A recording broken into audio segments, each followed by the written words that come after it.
Well, I guess I grew up being half Filipino. Filipinos are really into music, karaoke, and the big power ballads, like artists like Celine Dion and Mariah Carey. So I guess when I was little, I grew up around that. So that I just kind of grew up into singing, and all my siblings sang. Okay. But like getting into it professionally, I guess. I don't know. In high school, I started doing a lot more performing arts courses. I did show choir, all the choirs I could for the acting classes, and a bit of dancing. So, and then that just kind of from there, spiraled out of control from there.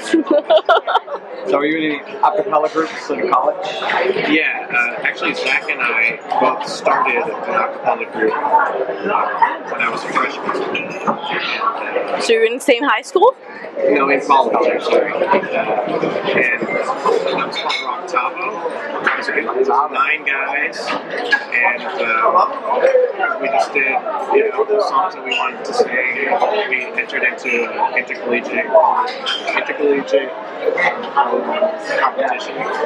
and it was the first time we ever did it, and we got second in the whole competition. Wow, you should have first, babe. That was international. International. So I was part of the Blue Coats at the University of Dele. Oh, really? Yeah. Is it international?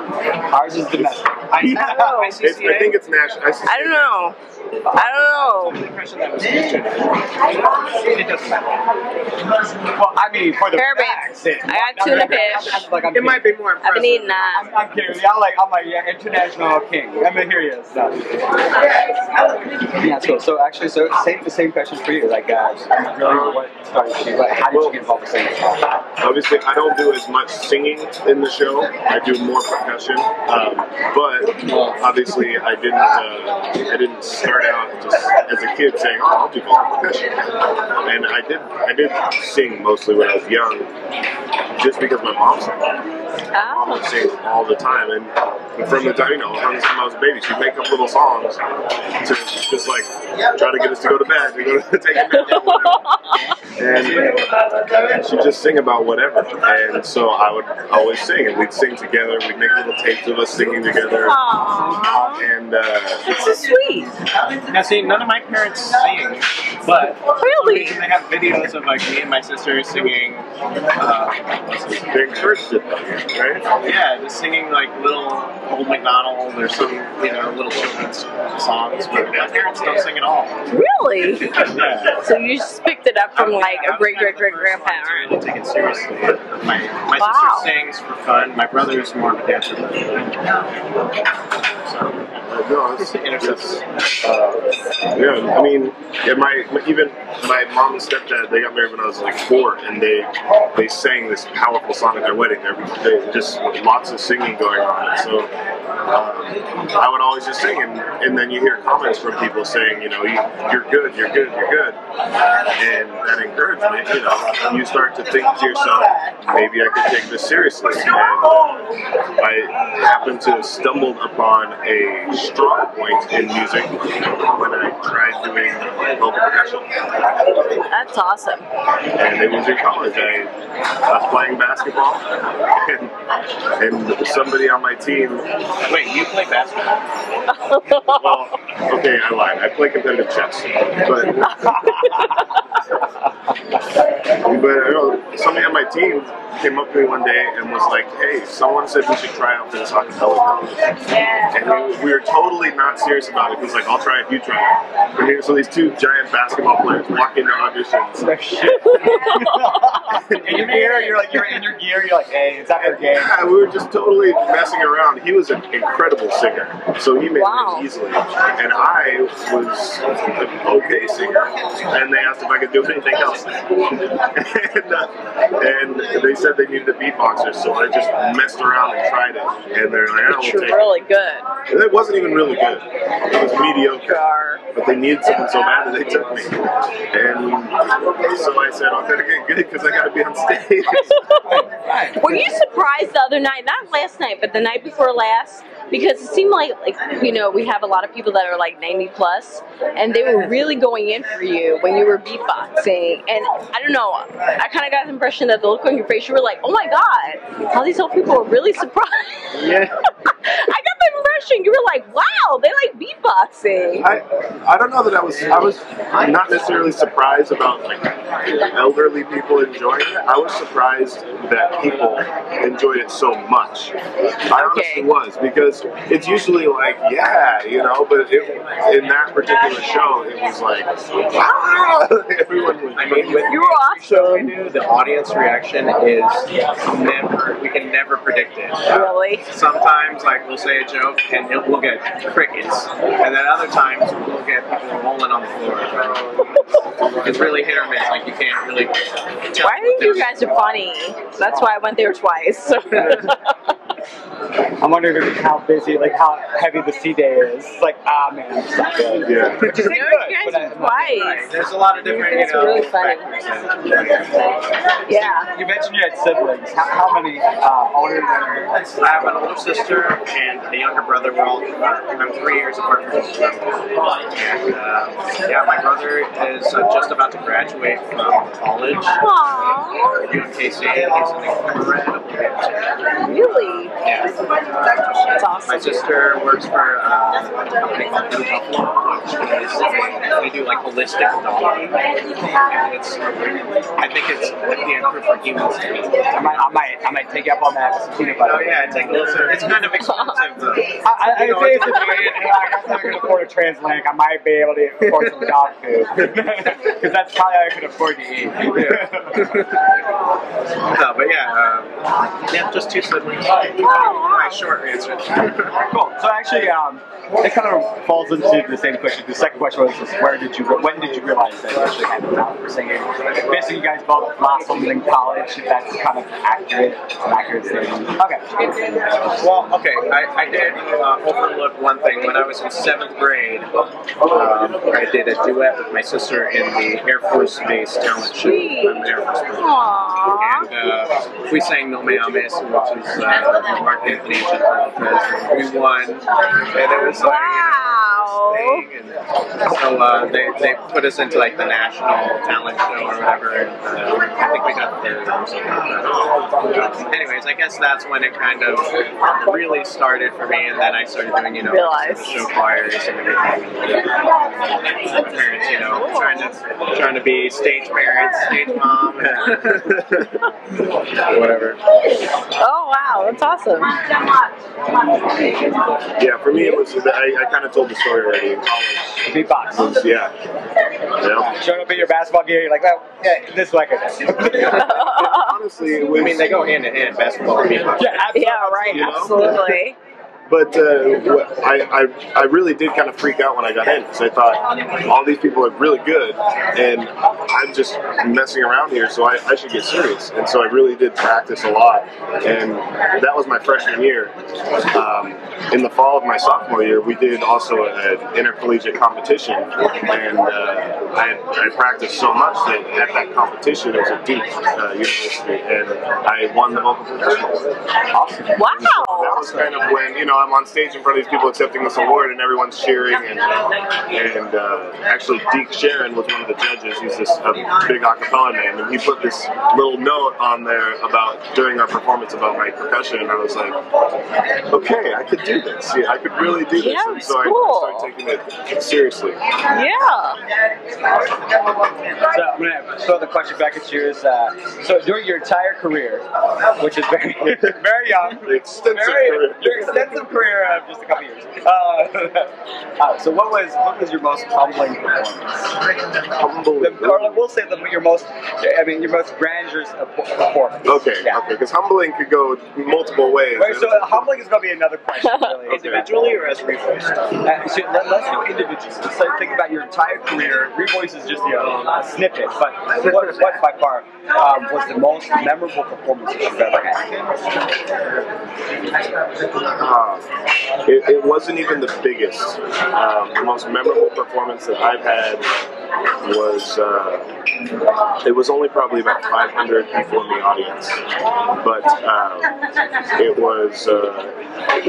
was actually at my college, at my school, in an a cappella group, and we've been traveling a lot, touring a lot, and we had gone from this group of kids my freshman year who gathered around a radio and listened to a song and said, I can make that noise, I can make that noise, to actually planning shows and writing arrangements and getting costuming and all that within a matter of like 3 years. And for this show, I mean, an hour before the show, there was a line around the block.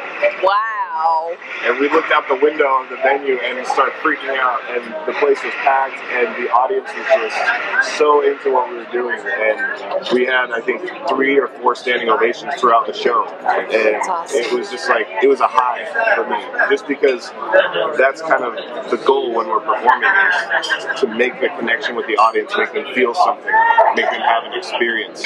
And people, after the show, people were in tears. People came up to us and just said, they didn't just say that show was incredible. People were actually coming up to us and saying, that show changed my life. And I was kind of blown away to hear that. Wow. It's not something you expect to hear after doing a concert, but... So where were you? Where were you? So you traveled?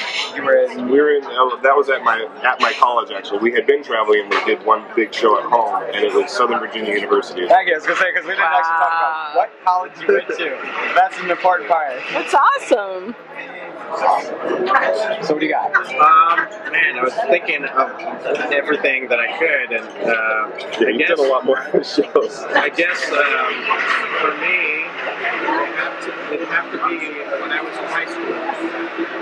Our marching band decided to do this big band set where they wanted to do they did Shining Star, and they wanted to have singers in the show. So for that song, they had this huge platform. It was in the shape of a star. And it was me and this other girl duetting on the song, and it was our big rival game, East-West game, and we went on to the football field, and just when we were performing that song, it just having all my peers and just everyone just jamming out, just going nuts And cheering for you. and and just that song was just so awesome to sing and fun, and I think that was my most memorable performance because it really, all that adrenaline and all that feedback from the audience was what I lived for when I performed. I mean, I wish I could get that from every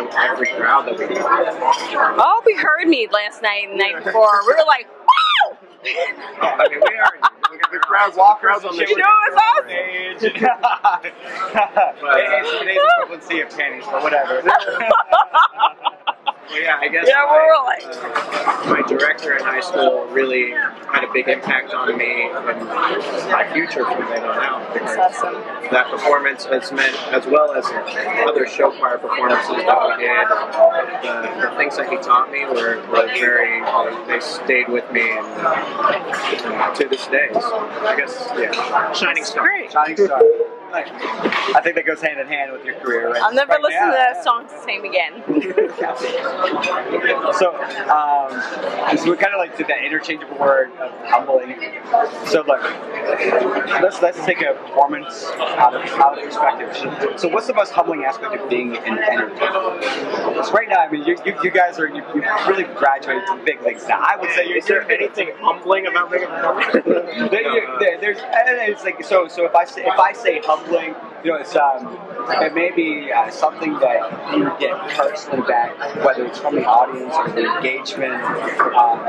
Maybe you've done some charity work in that aspect, so something that's greater than yourself that you're kind of giving back. I would say that that might be humbling. So I'm not leading you, but I'm saying so that's kind of like where the questions come from. So after you think about as an entertainer, as globally, what may be your most humbling experience? Well, for me, me, any performance, like when you can really just channel the song and the lyrics and just be in that moment and really feel everything that you're performing, that is humbling for me. Just because it's almost, man, I can't even describe it. It's just. So what you get back from the audience? No, it's more of like when you're relating to the songs that you're singing, and just kind of, you know.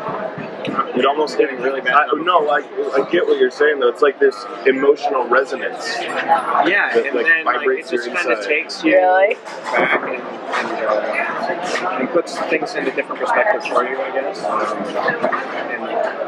I know it's a tough question. I'm trying to word it so it doesn't sound like garbage. No, it's okay. I mean, that's what the writer takes. Okay, right? We just take your Yeah, snippets just of thought. paste, edit, you know.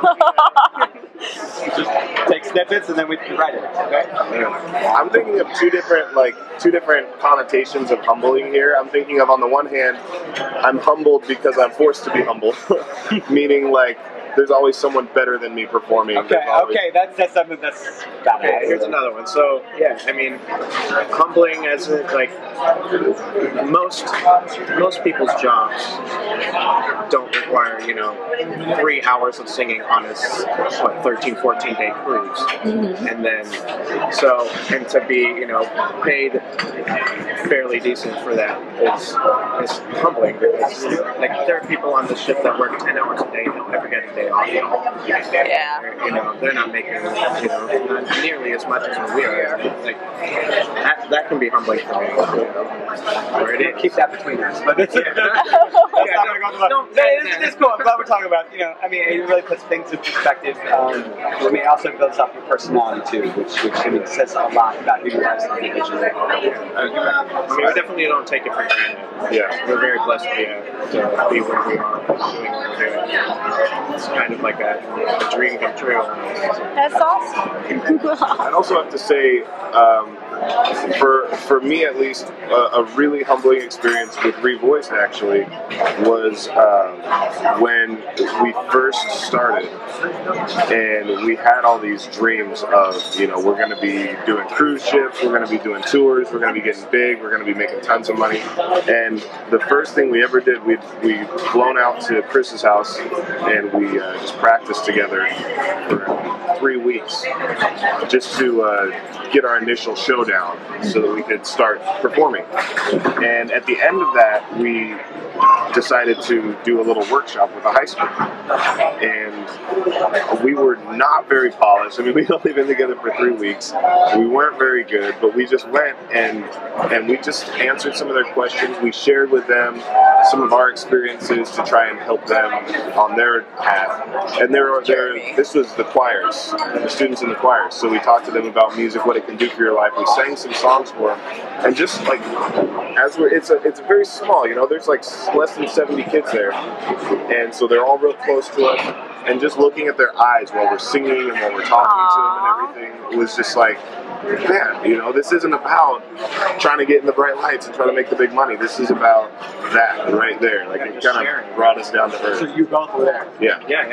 So you sang for this high school. Do you remember the high school, or at least what state it was in? It was in Smithtown, Long Island. Awesome. In New York. Like, yeah, you were there. I was waiting for her response. Yeah, just inspiring them, just lifting their spirits about and getting them excited about music is so awesome to share with people. That's really what's looking for was the element of figuring yourself, giving back. I mean, we say giving back to the community, but I mean giving back to aspirating stars. Well, and that's the thing is when you realize, like, we can do that. Like, we can from what we're doing, someone's life could possibly take a different path for the better, simply because they saw someone else doing what they love so much. Yeah. You guys did. And granted, I mean, it's not because we are so special, it's because so many people have helped us and believed in us and given us those same experiences when we were younger. So you paid it forward. Yeah. Or maybe seeing someone that looked like them, you know, someone that they could relate to a bit more. Yeah, exactly. Okay. I've experienced that too, where it's like somebody will come up to me. It's almost kind of weird, but I've had someone come up to me and almost exactly what you said. Someone will say, man, I think it's just so cool that you're mixed and you're doing. I'm like, what do you mean? But it's like someone who's mixed. Yeah. And they feel so inspired because for some reason they have this image in their head that they can't, because they're different or whatever, and they see someone that in their eyes is in the same boat, has the same set of circumstances, and is doing something again that they're passionate about, that they love, and so then all of a sudden their passions have permission to come out and be manifested. Yeah, I have a nephew, and when I first saw you, I was like, oh my God, he looks just like my nephew. And that was kind of what hit me. I was like, you know, maybe he would see him and think that, hey, you know, I can sing too, or, you know, I can entertain people and things like that. Yeah. And I even remember, you know, being inspired by, I think it was high school kids that came to my elementary school and they performed Carmen during lunch. And I was just blown away, like, wow, they're so incredible. I wonder how I can be that. Wow. And it's like one of the things that we're trying to do eventually is get a high school tour. And it'd be nice to help raise music for music programs, because that's the first thing they put in those programs is music. Which is really unfortunate, because it's kind of something that glues all of us together. I mean, everyone listens to music no matter what kind it is. And not just between people, but it glues concepts of education together. In my opinion, I mean, I taught for a while, and man, the students, like what they grasp, what they hold on to when they have music in their lives as a major part of their lives, it all just works so much better. Fantastic.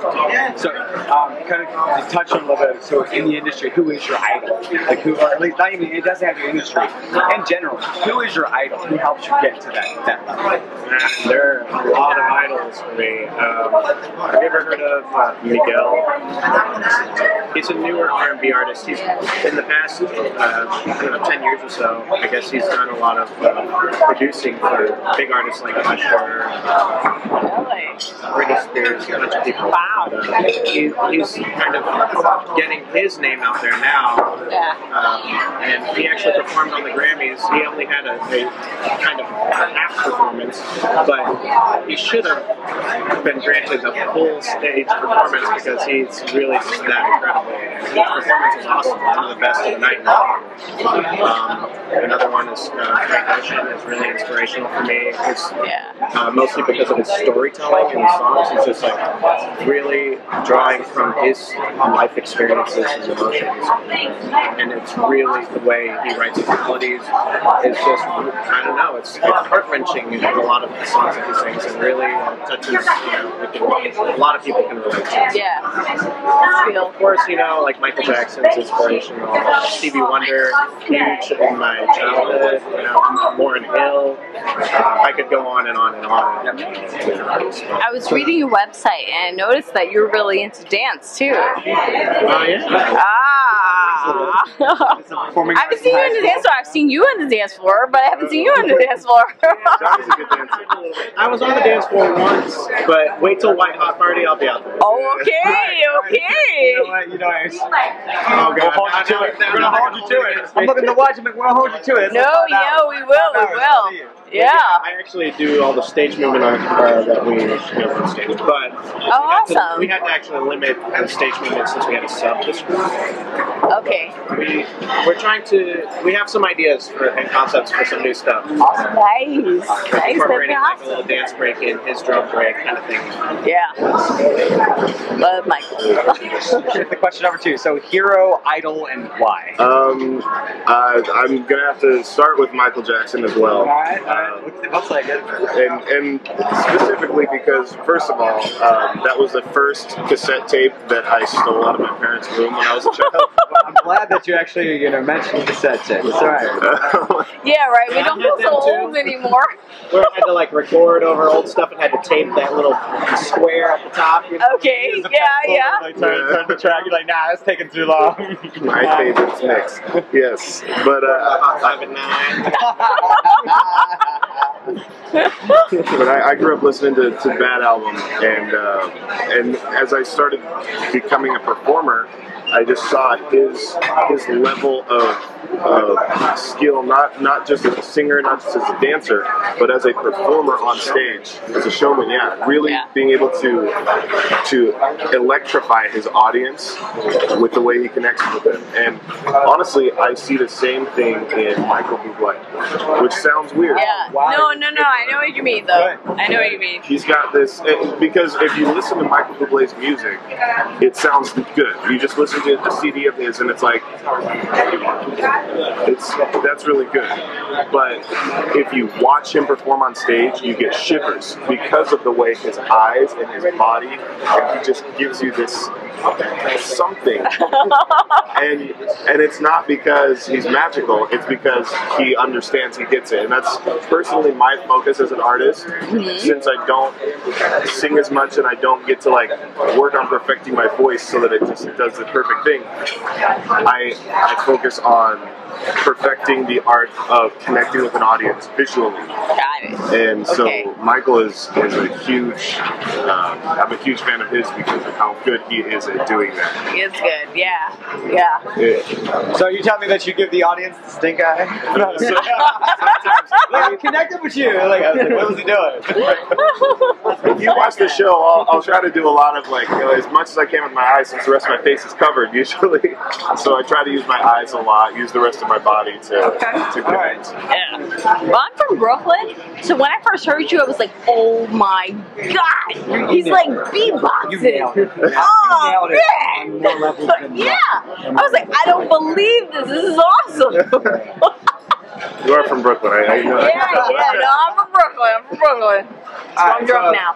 We'll go up to the last question. We definitely it's like a little bit over a half hour. So I appreciate your time. Well, hopefully we're giving you enough material to work with. Yeah. I don't know about this one. Oh god. It was his fault that I'm drunk. This powerful song at their wedding every day, just lots of singing going on. So I would always just sing, and then you hear comments from people saying, you know, you're good, and that encouragement, you know, you start to think to yourself, maybe I could take this seriously. And I happened to have stumbled upon a strong point in music when I tried doing vocal percussion.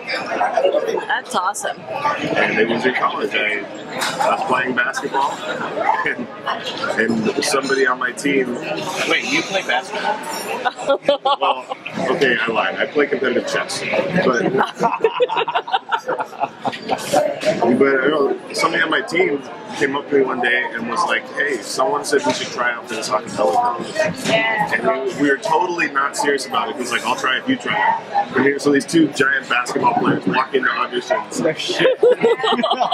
In your gear, you're in your gear. You're like, hey, it's after the game. Yeah, we were just totally messing around. He was an incredible singer, so he made it easily. And I was an okay singer. And they asked if I could do anything else. and